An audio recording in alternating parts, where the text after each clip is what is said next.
حبيبي قلوبنا وطبيب نفوسنا بالقاسم محمد صلوات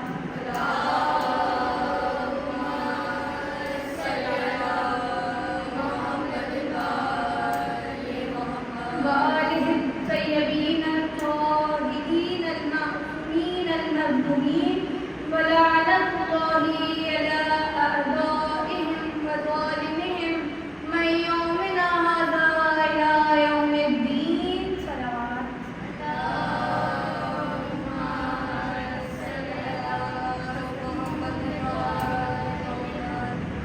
بسم اللہ الرحمن الرحیم. شروع پاک پروردگار عالم کے نام سے کہ جو ہمیشہ سے ہے اور ہمیشہ رہے. وہی پاک پروردگار عالم کے جس کے قبضہ قدرت میں ہم سب کی جان مال ہے. وہ جب چاہے ہم سے ہماری زندگیوں کو چھین لے اور جب چاہے ہماری زندگیوں میں اضافہ کر دے. وہ پاک پروردگار عالم اتنا رحمان اتنا رحیم کہ جس نے ہمیں اس کائنات میں خلق کیا اور ہماری لاکھ گناہ کرنے کے باوجود ہمارے گناہوں کو ہمارے چہروں پر آشکار نہیں کیا اور ہمارے ایک سجدہ شکر کرنے سے ہمارے چہروں کو نور سے منور کر دیا. وہ پروردگار عالم کہ جس کی وصف و توصیف بیان کرنے سے وصف بیان کرنے والوں کی اپنے قاصر ہے کہ خلاقی ازل صاحب کل مالک ہستی خلاقی ازل صاحب کل مالک ہستی میں تیرے لیے حرف جلی سوچ رہی ہوں اور 18 برس بیت گئے دست سخن میں 18 برس بیت گئے دست سخن میں تو کیا ہے ابھی تک میں یہی سوچ رہی ہوں. کیسی نانی گرامی آج اس فرش عزا پر اس سخی کی مسجد اس سخی کا تذکرہ کرنا ہے کہ جو اتنا سخی ہے کہ بن بازو کی عطا کرنے والا کہ عشق کی آواز جو ایک بار اثر کرتا ہے پھر لہو کے نسلوں میں سفر کرتا ہے. اور میں تو پرچم کو سناتی ہوں مصیبت اپنی میں تو پرچم کو سناتی ہوں مصیبت اپنی کون عباس کو نہ جانے کہ بھئی جو مشکل ڈالی اسے علی کہتے ہیں جو مشکل ڈالی اسے علی کہتے ہیں جو قسمت بنائے اسے بطون کہتے ہیں. اور محمد سے لے کر حسن تک سبھی نے حسین کو چاہا لیکن جسے حسین چاہے اسے عباس کیا نانی گرامی کون ہے عباس؟ بھائی ام البنین کے دودھ اور علی کے خون کی مشترکہ تاثیر ہے عباس. کون ہے عباس کہ جو اپنے کٹے ہوئے بالوں کے حصار میں اسلام کو تحفظ دین کو تحفظ دینے والی ذات کا نام ہے عباس. کون ہے عباس کہ بھئی آپ تمام لکھا ہے ہر شمس کا ایک کمر ضرور ہے. اگر رسول خدا شمس ہیں تو ان کے کمر کا نام علی ہے. اگر مولا حسین شمس ہیں تو ان کے کمر کا نام ابوالفضل عباس ہے. کیسی نانی گرامی کون ہے عباس؟ ذرا تصور کیجیے گا کہ جس کا انتظار خود مصطفیٰ کریں جس کا انتظار پردے میں کبریا کریں وہ علی خود عباس کو منتظر ہیں. بھائی کتنا حسین منظر ہوگا. 4 شعبان کا روز ہے کوفے کی گلیاں ہیں ان گلیوں سے زیادہ حسین وہ گھر ہے اس گھر سے زیادہ حسین وہ حجرہ اس حجرے سے زیادہ حسین ام البنین کی آغوش ہے. بھائی اس آغوش میں اس آغوش سے زیادہ حسین ایک چاند کھل گیا کہ 4 شعبان آمد ہے اس چیز کی کی زہرا کے جوا بھروا گیا اور لکشمی نے نبی قلبی ہے نبی لکشمی نے نبی قلبی ہے نبی گھر علی کے علی ہو بھروا گیا. بھئی افضا کو مگر میری عباس قیامت میں ہے دوڑتی ہوئی آئی ہیں مسجد کوفہ کی جانب. دیکھا علی مسند امامت میں موجود ہیں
پر زبان کیوں پھرائی؟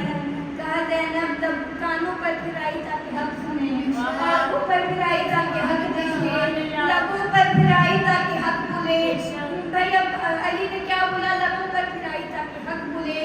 اب وہ وقت آ گیا، عباس آ گئے 10 لاکھ کے مجمع کے سامنے حق سنانے کہ ایک طرف 10 لاکھ کا مجمع ہے، ایک طرف علی کا لال علی کی رعیت کے فرمان ہے کہ عباس نے 10 لاکھ کی آنکھ میں آنکھ ڈالی، رزق پڑھنا شروع کیا ہے۔ بھائی عرب میں جنگ کا دستور ہے، جب بھی کوئی جنگ لڑنے آتا ہے پہلے اپنا تعارف کراتا ہے، اپنے باپ دادا کا تعارف کراتا ہے تاکہ دشمن فریش شرائط ہو جائے۔ عباس نے رزق پڑھی ہے، بھائی منظر عجب ہے، ایک طرف 10 لاکھ ہے، ایک طرف اکیلا عباس ہے، 10 لاکھ کے ہیں ادھر عباس اکیلا ہے، منظر عجب ہے، 10 لاکھ ہے ادھر عباس اکیلا ہے، 10 لاکھ کی گردنیں جھکی ہوئی ہیں، عباس کی گردن اٹھی ہوئی ہے، 10 لاکھ کے چہرے پر خوف ہے، عباس کے چہرے پر جلال ہے، 10 لاکھ کی آنکھ میں وحشت ہے، عباس کی آنکھ میں دہشت ہے، 10 لاکھ گھبرا رہا ہے، عباس مسکرا رہا ہے۔ بھائی 10 لاکھ مردہ دلوں کے سامنے ایک قلب مطمئنہ نے مسکرا کر فرمایا تم تو بتا نہیں سکتے کہ تم ہو کون، لو مجھ سے سنو کہ میں کون ہوں، کہ ایھا الناس دل حیدر کرار ہوں میں، ایھا الناس دل حیدر کرار ہوں میں، سب میرے سامنے مجبور ہے مختار ہوں میں، اور سورمائے سب شگن غازی و جرار ہوں میں، عالم ذات سے ایک فوج کا سالار ہوں میں، عالم ذات سے ایک فوج کا سالار ہوں میں۔ کہا تم نے مجھے نہیں پہچانا، اسد اللہ کا کاش مجھے کہتے ہیں، شیر ہوں اس لیے عباس مجھے کہتے ہیں، صلوات بس عدالت مطلب آج اس فرش اعلیٰ پر اس کے مسائل بیان کرنے ہیں، جس کے مسائل کی معیار، جس کے مسائل کے لیے فقط ایک جملہ کافی ہے کہ جب عباس کی شہادت ہوئی تو عباس بردل برستے تھے، لیکن جب عباس کی قبر مبارک کو بنایا گیا تو حسین رو پڑے۔ کہتے ہیں کہ جب میرا عباس میدان جنگ میں گیا تھا تو عباس 32 برس کا تھا، لیکن اب عباس کی قبر اصغر کے برابر کی بنی ہے۔ حضرت اعلیٰ نے مسئلہ کربلا شب عاشورہ اللہ تمام کو معلوم ہے نا، آج اس کائنات میں یہ دور ہے کہ چچا بھتیجی کا رشتہ پڑا ہے محمد کا، اللہ بھتیجیاں چچا سے تحفے اٹھا کرتی ہیں، لیکن اللہ ایک چچا بھتیجی کربلا کے میدان میں بھی موجود ہے کہ جہاں بھتیجی ننھے ننھے پوزے لے کر رو رہی ہے، بھوک و پیاس سے بلک رہی ہے، لیکن ہاں زداروں شب عاشورہ نمودار ہو گئی، لاشوں پہ لاشیں آ رہے ہیں، عباس دیکھ نہیں ہیں۔ حضرت حبیب کا لاش آیا، عباس حسین کے پاس گئے، کہا آقا جنگ کی اجازت دے دیجیے، اب تو بوڑھوں کی لاشیں آ گئی۔ حضرت حسین نے کہا بس کیسے جنگ کی اجازت دے دوں، ارے تم تو میری فوج کے سپہ سالار ہو۔ حضرت عباس کو جنگ کی اجازت نہیں ملی، عباس واپس آئے ہیں، ارے خیمے کے باہر پہرا دے رہے ہیں عباس، اتنے میں دیکھا محمد کی لاشیں آ گئی، ارے عباس سے برداشت نہ ہوا، ارے آئے ہیں حسین کے پاس، کہا کب تو میری گود کے بالوں کے لاشیں آ چکے ہیں، آقا اب تو جنگ کی اجازت دے دیجیے۔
مشق سکینہ میں پانی کو بھرا، معتدل واپس جیسے ہی خیمے کا رخ کیا الہ، اور ایک مشق سکینہ پہ کسی